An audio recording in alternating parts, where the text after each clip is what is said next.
Vamos a continuar con Adrián von Speyer. Hemos hecho algunos comentarios y estamos en la página 25. En esta página 25 estábamos hablando precisamente sobre el versículo según San Juan, de en el origen era la palabra y la palabra era junto a Dios y Dios era la palabra. Entonces ya habíamos hablado cómo el origen es el fundamento mismo de todo, ¿no? Es Dios mismo, este origen. Siempre fecundo. Y en el segundo párrafo, más o menos unos 7 renglones de que ha iniciado, dice el libro en la 25: comprendemos que nosotros mismos no podemos ser otra cosa frente a esa palabra que principio siempre incipiente. O sea, ante la palabra viva, ante el Señor, nosotros no podemos ser más que un principio siempre incipiente, o sea, siempre insuficiente, ¿no? No solo el Señor nos va a tomar como un principio también hacia el cual realizar su obra, sino que también nos daremos cuenta de que siempre somos deficientes, no somos incipientes. O sea, en nosotros, a pesar de que la palabra nos toma o se dirige a nosotros, nosotros no podemos corresponder en igual medida, como Él lo hace con el Padre, ¿no? En nosotros siempre encontraremos una profunda insuficiencia. Y la razón aquí es muy sencilla: porque Él es Dios y nosotros no. Nosotros no podemos corresponder infinitamente al infinito de la palabra. Nosotros estamos en este sentido limitados. Por eso, 4 renglones abajo dice el texto: principio es la forma de la vida cristiana. Y esto vale mucho la pena mencionar. Adrián habla precisamente del principio como la forma de vida cristiana.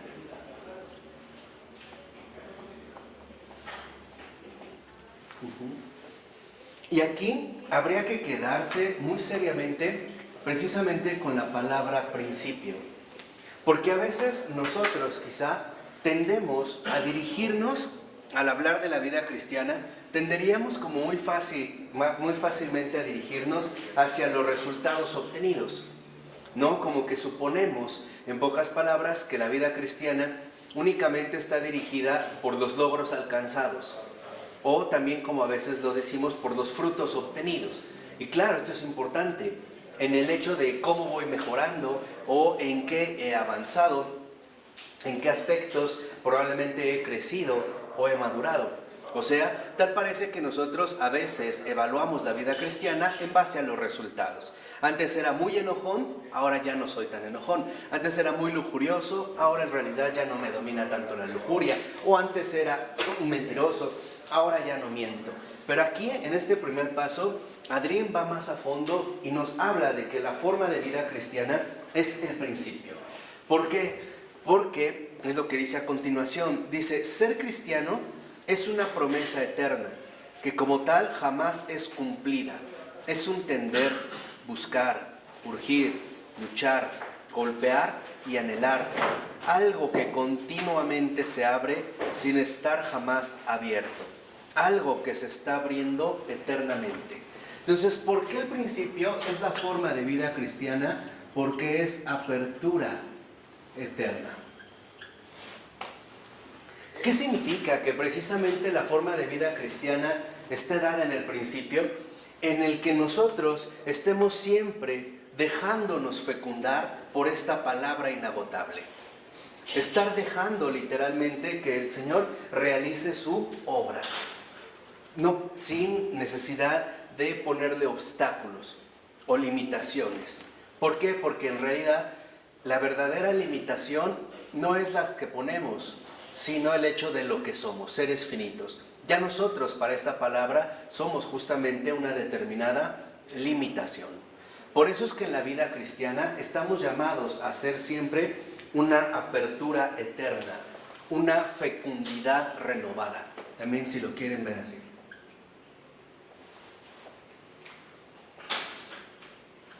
Esta apertura eterna es a la verdad. A cada momento, exactamente. O sea, dejarnos siempre poseer por este principio. Dejar que sea este principio el que justamente nos permita que nos haga fecundos renovadamente. pero nosotros no vamos a poder alcanzar a cubrir precisamente las exigencias de esta palabra. ¿Por qué? Porque esta palabra es Dios. Nosotros literalmente vamos a alcanzar lo que nos sea posible, pero la fecundidad de la palabra es infinita. De tal manera que entonces... Es que no la vamos a comprender dentro de nuestra comprensión, pero no al grado de saber a lo que va a llegar, a lo que va a estar. Exactamente. Por eso es una apertura. Por eso dice a continuación Adriel, la 25. Estamos en el segundo párrafo, más o menos a la mitad. Por eso dice a continuación, algo que se está abriendo eternamente, que eternamente quiere salir de ese punto medio que no le es más soportable. O sea, en esta fecundidad renovada, la vida cristiana como apertura eterna, como fecundidad renovada, también se va a dirigir a un siempre más.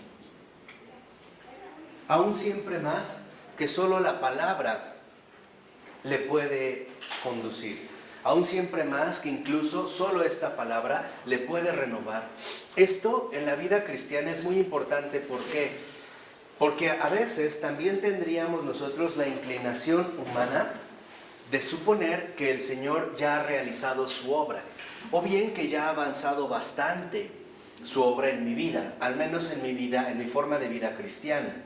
En realidad, lo que siempre quiero que se den cuenta es que aceptemos que como cristianos, fecundados por la palabra, tomados por la palabra, poseídos por la palabra, estamos siempre en un primer comienzo.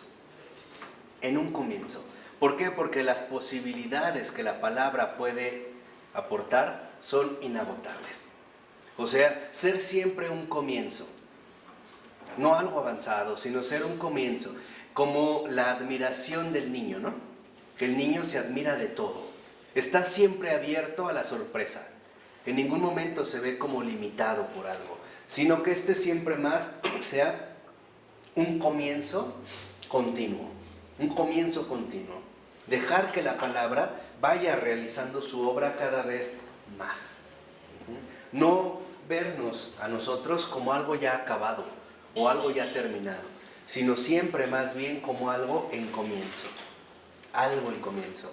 Por ello ahora entendemos por qué San Felipe Neri, en una ocasión que llega con sus amigos, los abraza, sonríe, se ríe y les dice: bueno, ahora sí, mis cuates, ¿cuándo comenzamos a ser buenos? Es esto, un comienzo, ¿no? Este comienzo abierto. ¿Cuándo comenzamos a ser buenos? Bueno, él lo dice, ¿cuándo comenzamos a ser buenos, ¿no? Por eso dice a continuación: alegría y dolor están contenidos en esta apertura continua de un modo circular. Ninguno de los dos es pensable sin el otro, y ninguno es compensado por el otro, pues entonces no serían realidades cristianas. Aquí vale la pena reconocer que en este siempre más va a haber una conjunción de dolor y alegría. Ambas. Y nunca una sustituye a la otra. Ni el dolor sustituye a la alegría, ni la alegría sustituye al dolor. ¿Por qué? Porque ambas son realidades auténticas. De tal manera que entonces, si nosotros estamos creciendo siempre más en esta apertura eterna, en tanto principio o forma de vida cristiana, con la palabra, quiere decir también que el dolor va a ser más intenso, pero también va a ser más intensa que la alegría. ¿De acuerdo? No es que una disminuya y otra rebaje, sino que la palabra en esa fecundidad renovada va planificando ambos principios de la vida cristiana. No se excluyen. Por eso va a ser cada vez una alegría más profunda, pero también un dolor más profundo. ¿Por eso hubo mártires? Claro. Por eso de ahí vendrán los martirios, visibles y también invisibles. De tal manera que a lo mejor lo que en un principio nos podría parecer una alegría básica, después vemos que es una alegría más honda, más profunda. Ya no es la alegría fervorosa. Ya no es una alegría que me enciende y que me pone como en mucho fervor, incluso eufórico, ¿no? Me pone eufórico. Ya no. Ya es ahora una alegría profunda, una alegría densa, como llena de paz. No necesito sonreír, pero la alegría ya está ahí como arraigada. Lo mismo el dolor. Hay un dolor tan profundo que no es necesario llorar. No se lleva bien con el llanto, uno no llora. Uno simplemente padece. Pero ya no es este dolor que incluso hasta se manifiesta como externamente en el llanto o en el gesto. Uno simplemente está como sumido en el dolor, ¿no? Ambos, entonces, el dolor y la alegría, están vinculados en este crecimiento. Por eso yo les decía que era muy importante reconocer que la vida cristiana siempre está conjugada tanto de alegría como de dolor, de consolación como de desolación. Ninguna de las dos, o la alegría no es mejor que el dolor, ni el dolor es mejor que la alegría. El Señor va dando sus tiempos, según precisamente lo que vayamos requiriendo. ¿De acuerdo? Por eso es lo que yo les insistía. Lo importante es que a través del dolor y la alegría, nosotros cada vez más encontremos el principio básico de la vida cristiana, la paz. Sufrir en paz, estar alegres en paz. No es la alegría ridícula, por ejemplo, de una persona que se sacó la lotería y grita y avienta y abraza. No es esta alegría. Es otra alegría más profunda que ya no se altera, que ya no tiene como estas alteraciones. Por eso dice a continuación, hablando del dolor y la alegría, dice: ambos están allí, uno cabe el otro, enlazados uno con el otro, de modo que cada dolor tiene en sí o da luz desde sí su propia alegría, y cada alegría su propio dolor. Entonces, esto vale la pena tenerlo muy presente.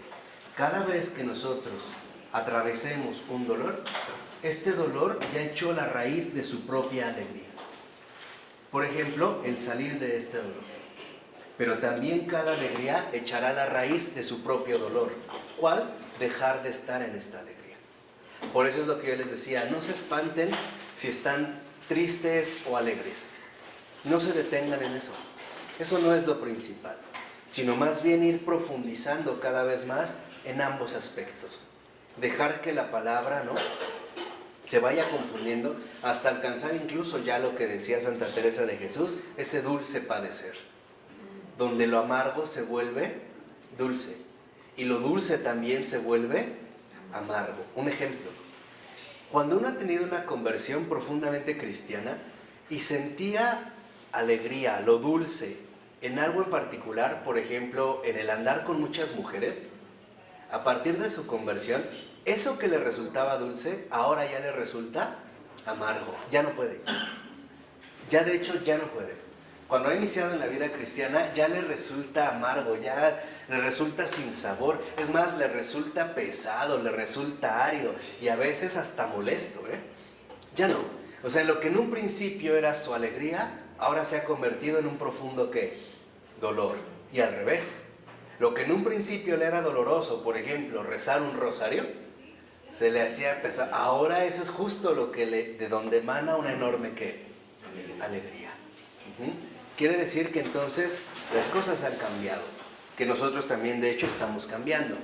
Dice ahí a continuación: como el dolor de una madre parturienta yace la alegría indecible por el niño, y en la alegría que ella espera de su niño está el dolor que ese niño le deparará en el futuro. Y en ese dolor, de nuevo, la alegría de poder sufrir por él. Ambas cosas mutuamente ensambladas hacia el infinito. O sea, lo que quiero que entiendan es que ambas no se sustituyen, no se solapan. El dolor no se quita con alegría. No, el dolor engendra su propia ¿qué? Alegría. Y la alegría engendrará su propio dolor. Esta es como una dinámica. Por ejemplo, decía, los dolores de parto, pareciera ver que a pesar de que está el dolor, está la alegría de ver nacer al niño. Pero cuando nace y está muy alegre, empiezan las preocupaciones de ¿y si le pasa algo a mi hijo? ¿Y si no sé qué? Ya está engendrando su propio dolor, ¿no? O sea, esa es como parte también de esta dinámica en la que estamos nosotros llamados. De tal manera que lo fundamental es darnos cuenta de que estamos así nosotros inmersos en esta dinámica. Atravesamos dolor, este dolor ya echó raíz de su alegría. La alegría echará raíces de dolor y así estaremos pasando del uno al otro. Habremos crecido cuando realmente nos mantenemos en paz, ya sea en uno o en otro. Ya no me siento ni tan bajoneado con el dolor, ni tan acelerado con la alegría. Ya no. Ya estoy como un agua tranquila, ¿no? Como me han contado de los lagos suizos, donde se puede ver el fondo del mar, porque el agua está muy tranquila. Ya mi alma no está agitada, ya no se agita tan fácilmente. Bueno, en el segundo párrafo, a partir del segundo renglón, dice, la palabra siempre dice algo que acontece. Promete una verdad que nunca es cumplida, pues permanece siempre más rica que cualquier realización finita. Es lo que habíamos dicho. La palabra hace su obra, pero lo que contiene la palabra en sí no se ve agotado por lo que se llevó a cabo. Por ejemplo, ni aunque nosotros reuniéramos a todos los santos del mundo, veríamos ya culminada la santidad de Dios mismo. Ni ahí. Ni siquiera el amor junto de todos los santos, los ángeles, los arcángeles, los hombres, ni siquiera sería un granito de arena comparado con el amor divino. O sea, lo que quiero que vean ahora es la enorme fecundidad de la palabra. Por ejemplo, un Francisco de Asís será un gran santo, pero esa no es toda la santidad. Eso es lo que quiero que diga. Es un punto nada más. Es un grano de arena en un universo infinito. Lo mismo Santa Teresa o San Juan de Ávila, que es otro santazo, ¿no? Por mencionar de grandes ligas. Así es los más pequeños. ¿Por qué? Porque en realidad, y eso es lo que quiero que vean, no es el hombre el que colma a Dios, es Dios el que colma al hombre, siempre. Por eso es que en realidad, aunque nosotros veamos grandes santos, en realidad su cumplimiento no dejó de ser nunca finito. Lo voy a decir así, un santo ante Dios es poca cosa. Es eso, tal cual. Un santo ante Dios es poca cosa. De esta palabra que siempre queda como con tesoros, ¿no?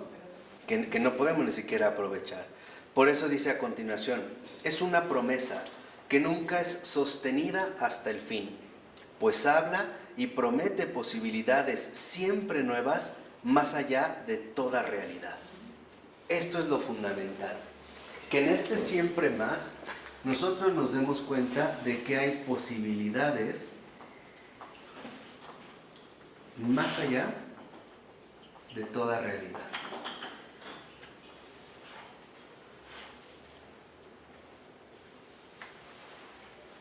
Y es justamente a estas posibilidades a las que estamos llamados a abrirnos.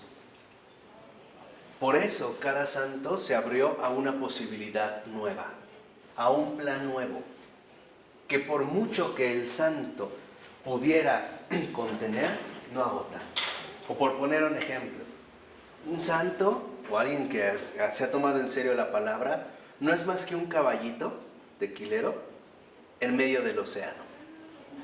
Así, lo llenó, pero no puede contener todo lo que la palabra promete, todo lo que la palabra, en pocas palabras, puede llevar a cabo. Y aquí es donde vemos algo central. A pesar de que Dios puede realizarlo todo, lo va a hacer teniendo en cuenta lo que hay, lo finito, los hombres. De tal manera que entonces ahora el infinito va a hacer su obra con algo finito. Un hombre, una persona, alguien que simple y sencillamente esté dispuesto en este sentido a seguirlo.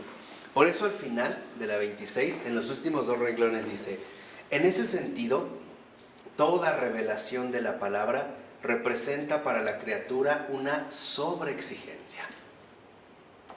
¿Por qué? Porque nosotros no podemos ni calcular cuáles son estas posibilidades que la palabra, que Dios mismo puede realizar. Entonces, para la criatura, esto es una sobreexigencia.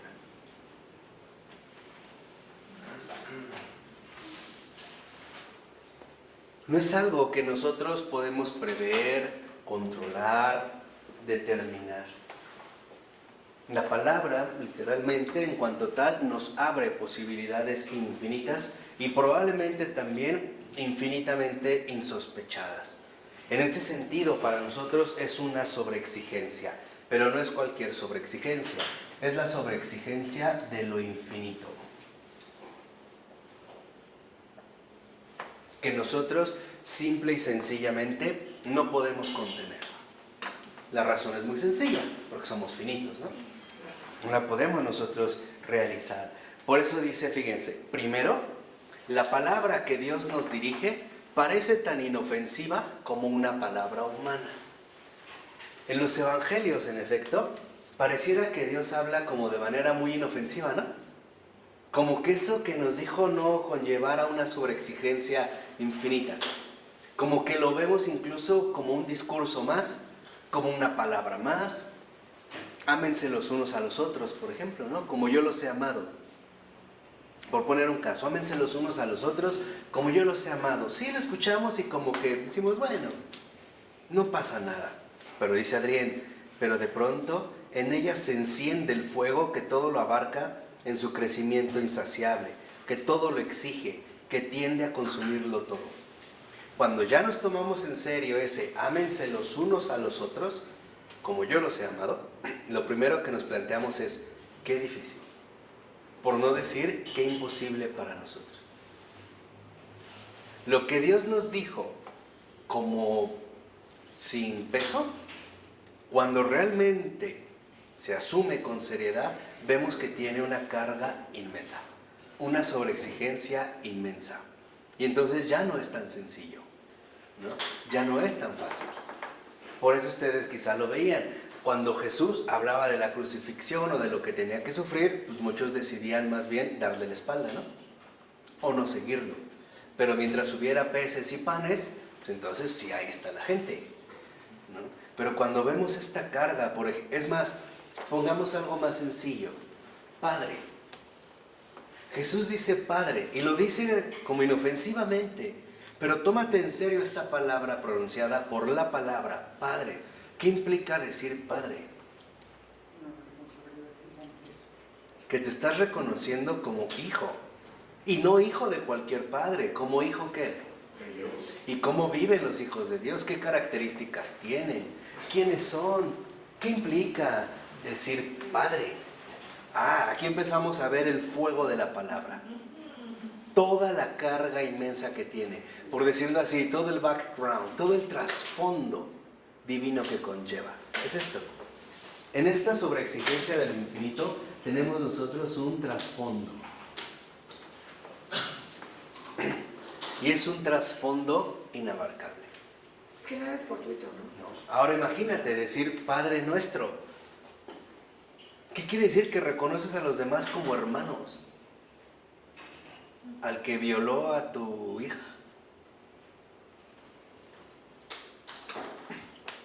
Lo pones en caso, o sea, lo que quiero que vean son estas exigencias, o sea, lo que Dios ha dicho es divino, ¿no? Viene de esta palabra. O sea, vean, nada más ahorita pusimos solo una palabra, Padre. Todo lo que involucra el pronunciar esta palabra, todo lo que realmente conlleva.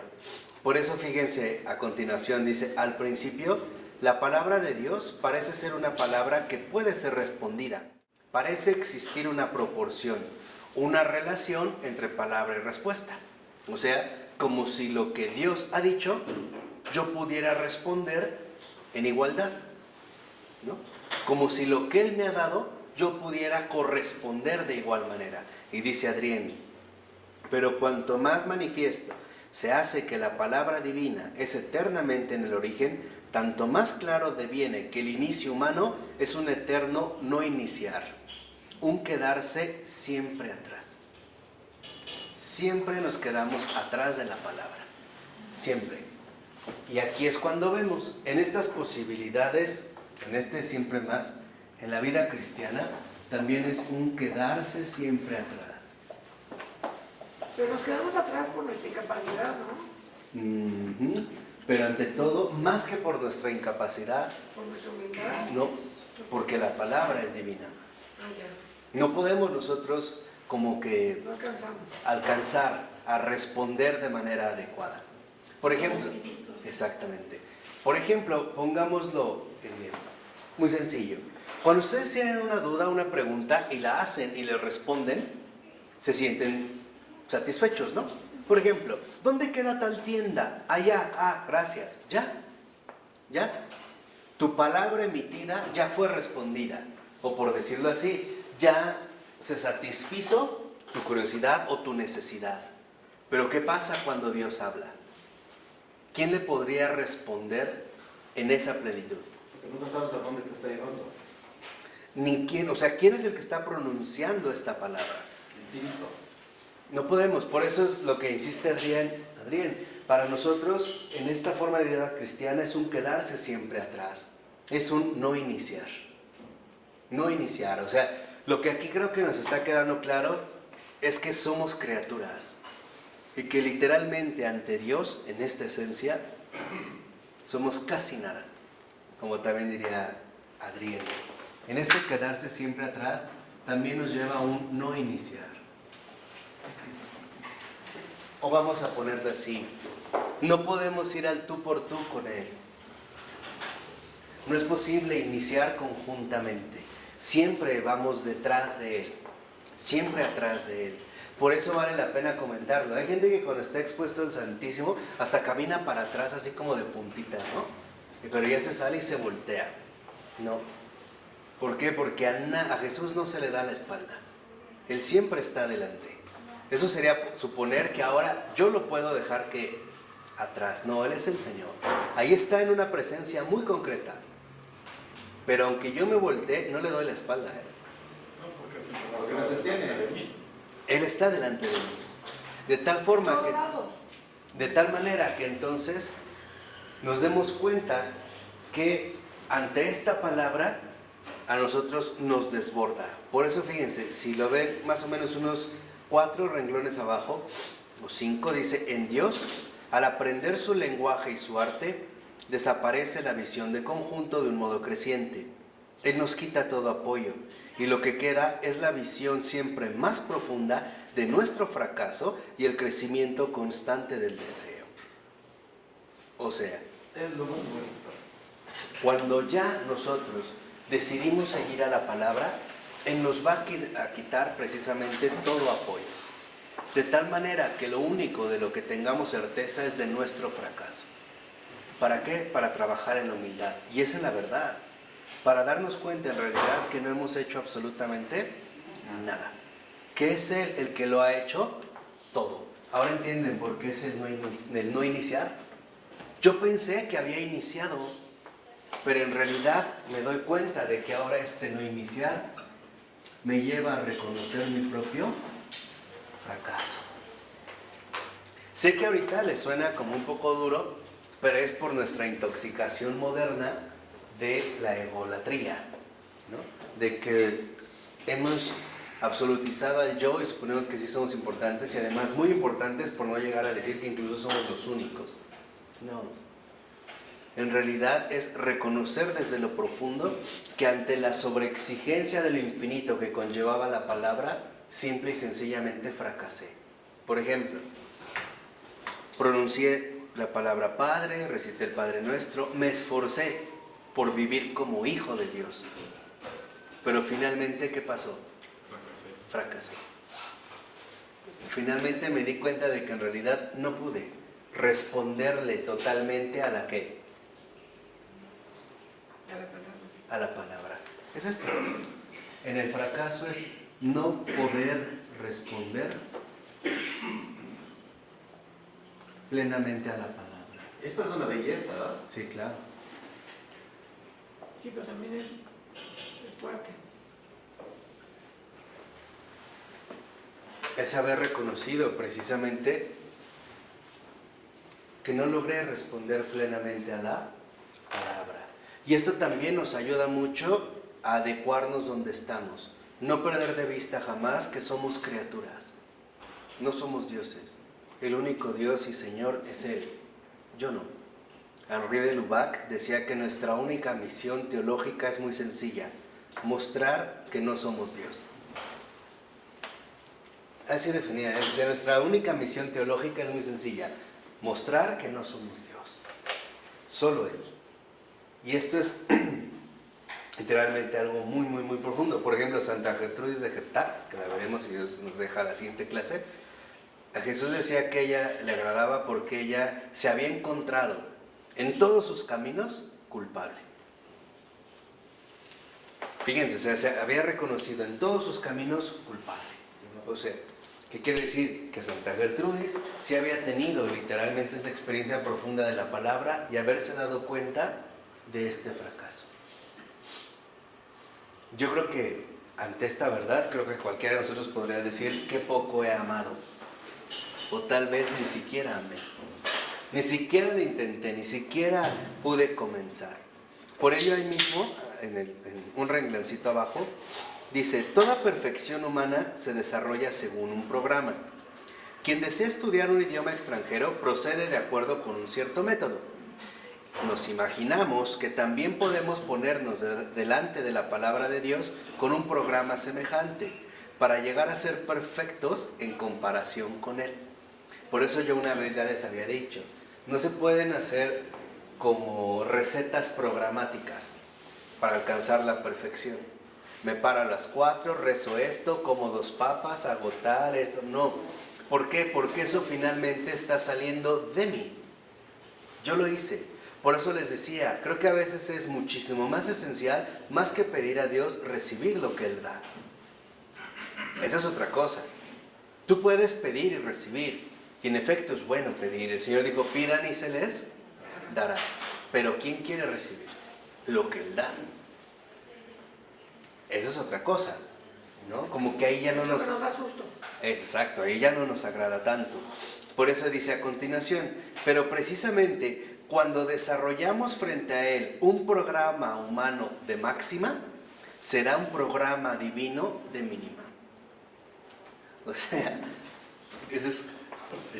dice, cuando yo asumo este fracaso, me doy cuenta de que a lo mejor yo puedo iniciar un programa humano de máxima.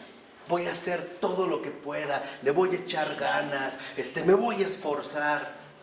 Pero eso en realidad no es más que un programa divino de mínima. Fíjense, aquí es donde entra lo cristiano.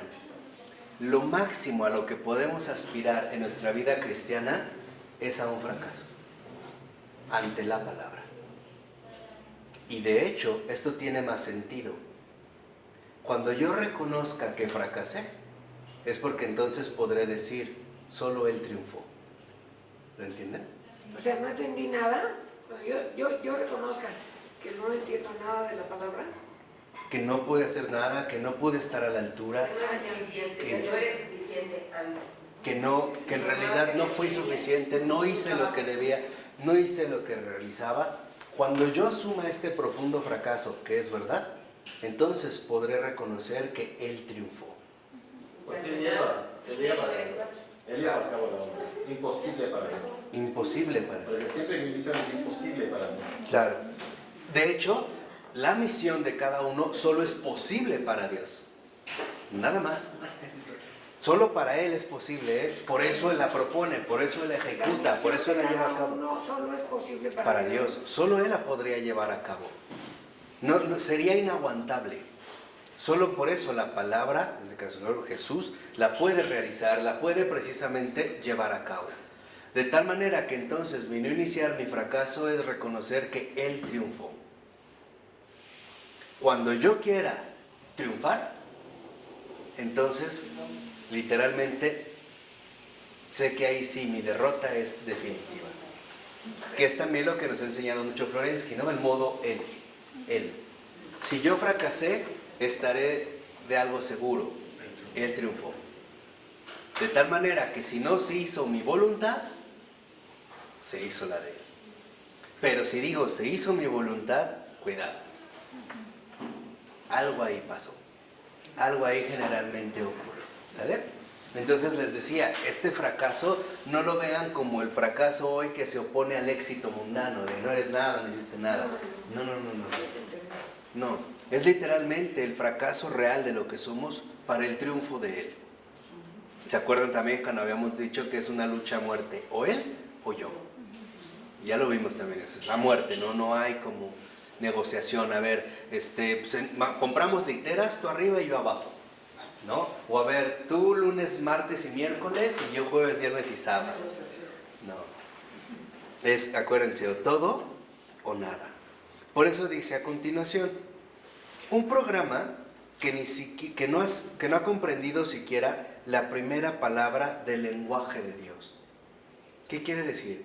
Un programa humano que ni siquiera ha comprendido que el programa de Dios es humanamente irrealizable. Ese es el primer paso en la humildad. Ese es el primer paso, literalmente, en la relación con la palabra. Por eso dice a continuación, fíjense, y esto me gusta mucho, nuestro programa humano contendrá un máximo de piedad eficiente, pero un mínimo de entrega real. O sea, Por eso, nunca hay la entrega real. Por eso sin él no podemos hacer nada. por eso. De hecho, el verdadero dolor cristiano es reconocer que no puedo amarlo como quisiera. No puedo. Ese es el verdadero dolor cristiano, ¿eh? Ese es el dolor profundamente cristiano. Que reconozco que no lo amo como quisiera. No puedo. Noto mis límites. Me estrello contra mis barreras finitas. Quiero, pero no puedo. No puedo. Y ahí es cuando entraríamos a otros ámbitos. Pero por eso lo dice muy bien Adrián. Dice, nosotros confundimos piedad y donación. Cuidado, la piedad no es la donación. Yo podría rezar 10 rosarios, ir a misa diario, hacer tantas obras, y no obstante, eso no es donación. O sea, me podría quedar en lo meramente externo, sin alcanzar la donación profunda. Y es el problema mayor del día de hoy, ¿eh? ¿Claro? Mayor. Por eso debemos darnos cuenta que a su vez este fracaso nos lleva a una entrega real, que no necesariamente es piedad. Por eso quédense mucho con esto, de verdad, medítenlo. Adrián se medita mucho, se presta mucho para la meditación. Cuando decía, nosotros confundimos piedad y donación. Puede ser que alguien tenga una piedad extraordinaria, que se sepa las escrituras, que se sepa todas las liturgias de memoria, la liturgia de las horas completas en latín, en hebreo, en griego, los santos de cada día, que haga sus oraciones, y no obstante, literalmente no ingresar ni lo más mínimo en la donación. Y al revés, puede haber gente que no veamos tan piadosa, pero con una donación fecunda, una donación inmensa, ¿eh? ¿Cuál es la donación? La donación es el dejarse tomar por la palabra. El realmente poner tu vida en las manos del Señor. Es la donación. Poner tu corazón en su corazón o en sus manos. Esa es la donación. No se ve. Por eso ahora entendemos por qué en su momento muchos fariseos criticaban a Jesús. Porque no confundían piedad con donación. Este come con pecadores, con publicanos, come con prostitutas. Pero vea la donación, el Padre y yo somos uno. Y no lo veía, ¿no? Ahí como él orando raro y vestido de tal manera, y a ver lo puro y lo impuro. No. Porque aquí lo que más importa precisamente en la forma de vida cristiana es la donación. No necesariamente la piedad. Por eso nosotros vemos cómo hay mucha gente que critica, y con toda razón, a los católicos de que van a misa, entran a la iglesia, hacen algo piadoso, pero en realidad manifiestan que son otra cosa. De hecho, la verdadera piedad está en la donación. Exactamente. En la donación se hace la piedad. Pero una piedad sin donación se queda limitada, sin frutos. Es fariseísmo. Cumplo con los actos piadosos. La piedad se hace en la donación. Allá se muestra, se practica, se vive la verdadera piedad. Claro.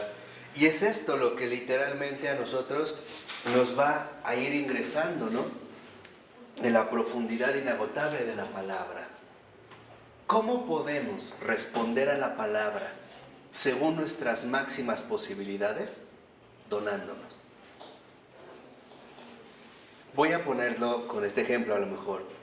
¿Cómo puede la tierra ponerse al servicio del sembrador, dejándose sembrar, ¿no? La tierra no es más que tierra, pero se deja trazar, ¿no?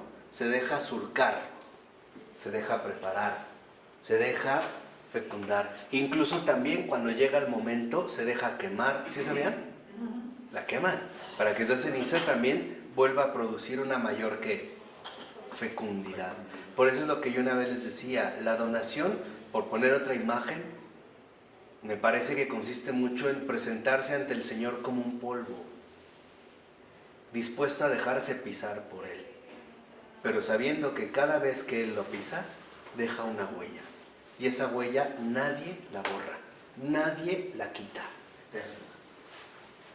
De una vez y para siempre. Tal cual, como una arena fina, ¿no? Que se pisa y también duele, ¿no? Duele. O como la pimienta, que es una bolita pequeña, pero al remolerla, ¿qué fragancia suelta? Lo mismo con nosotros. Dice a continuación, un renglón abajo. Lo que queremos desarrollar ante Él es un programa farisaico. Ya entendimos por qué. Me porto bien, pero no soy tuyo. Voy a misa, pero no te pertenezco. Cumplo con los actos de piedad, pero no me importas. No tienes nada que ver en mi vida. Me eres ajeno y me eres extraño. Comulgo. No falto a misa. Voy los domingos, tal. Es más, ayuno. En Semana Santa no como carne. Puro bacalao. ¿No? No escucho tu voz. Pero ¿sabes qué? En pocas palabras, no me interesas. Esa es la postura ante la palabra, ¿eh? La otra gran diferencia es, soy tuyo, te pertenezco. Por eso dice este programa farisaico, que en su centro solo mira a la propia perfección. Y por eso carece de un buen oído para la palabra que le habla de un modo siempre nuevo e inesperado. ¿Qué quiere decir? Que entonces el que está, digamos, confundiendo la piedad con la donación, ya es sordo. No escucha lo que la palabra le dice. Lo que la palabra le dice es muy sencillo. No es lo que haces, es lo que eres. Lo que eres y lo que estás llamado a hacer en mí y por mí. ¿Y qué estás llamado a hacer en mí y por mí? Dejar de ser tú.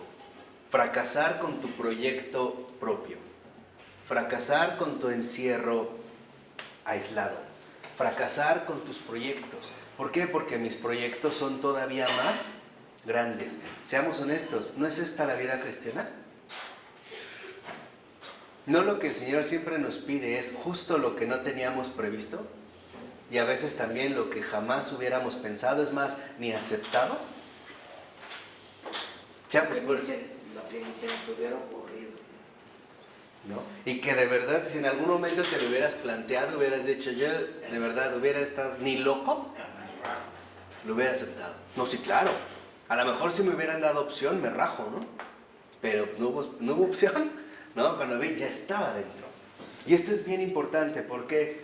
Porque lo fundamental aquí está en escuchar la palabra.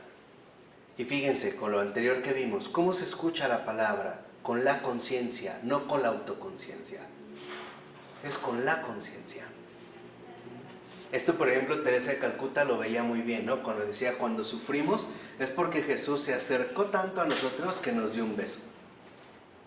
Fíjense, o sea, ven la enorme diferencia, ¿no? El sentido también que aquí alcanza justamente el sufrimiento. Por eso, lo importante, fíjense, no es nuestra perfección. Lo importante es no sucumbir a nuestra imperfección. Estoy jugando un poco con las paradojas para que entiendan como esta fecundidad de la palabra. Lo importante no es que yo pueda ser perfecto. Lo importante es que yo solo quiero ser del totalmente perfecto, el único perfecto. Que no sea yo, sino que siempre sea Él. Y yo sé que aunque Él realice una obra extraordinaria en mí, fue muy poca cosa. Casi nada. Aún así, lo que les decía fue muy poco. ¿Por qué? Porque yo como alguien finito, no me puedo comparar ante Él infinito.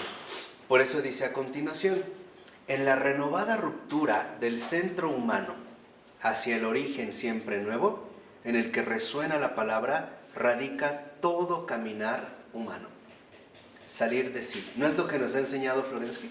De hecho, veremos que en esta donación es la ruptura del centro humano. O sea, romper con mi propio protagonismo o centralidad para darle toda la cabida a Él y solo a Él. ¿Qué es lo que nos ha enseñado Florensky?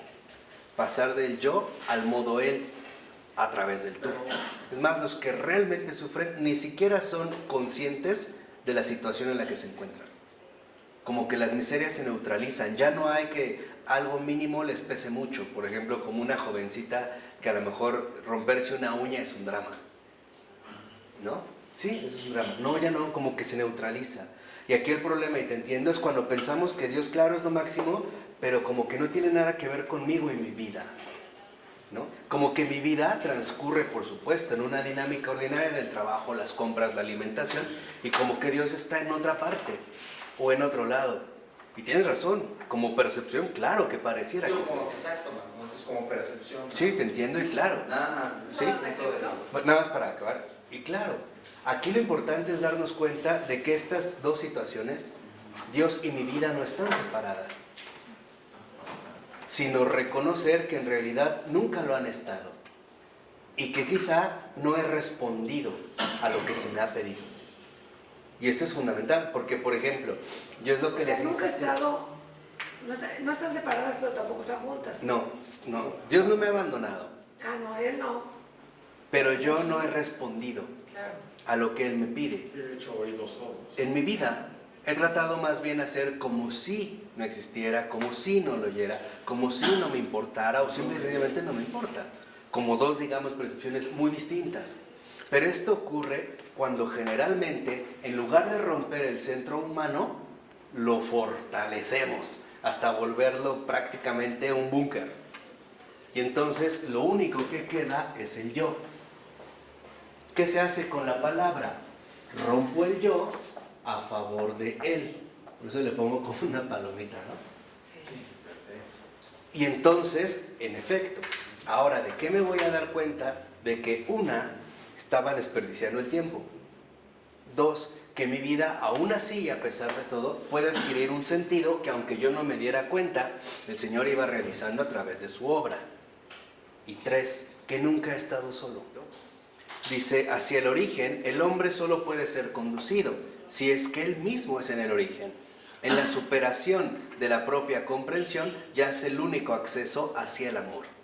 O sea, ¿hacia dónde me quiere dirigir la palabra? Hacia el origen, o sea, hacia el amor. Y la verdad es que lo que hace el amor no lo comprendo, no lo entiendo. O sea, por eso decía también aquí, cuando se da la superación, no ruptura, superación de la propia comprensión, es el único acceso para acceder al amor. Por eso dice, a continuación, el hombre vive en tres estadios: origen, centro y fuego. Pero ya que él no posee ningún centro en sí mismo y no puede poseer ninguno, es conducido por la palabra hacia el fuego, para arribar al origen, que es Dios. Y origen y fuego coinciden, que lo veremos después, que es lo que viene. Pero aquí lo que sí me interesa mucho es que se den cuenta cómo, en último término,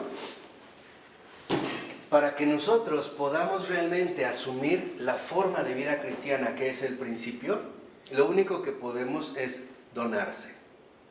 O sea, donarnos.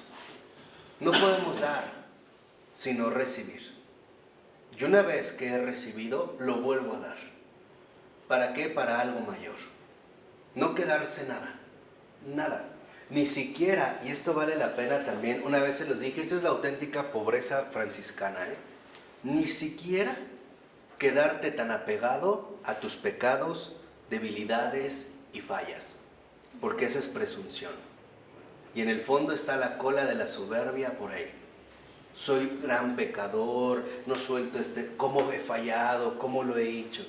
Te estás regodeando en el estiércol. No, ni siquiera a tus propios pecados. Por eso se entrega, ¿no?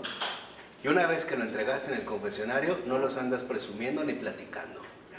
No eres como esas personas que te hablan de una vida pasada, que ya no viven, pero con regocijo, ¿no han visto? No, yo de joven, ¿cuántas mujeres tenía? Uf, anduve con una y otra, y si pudiera.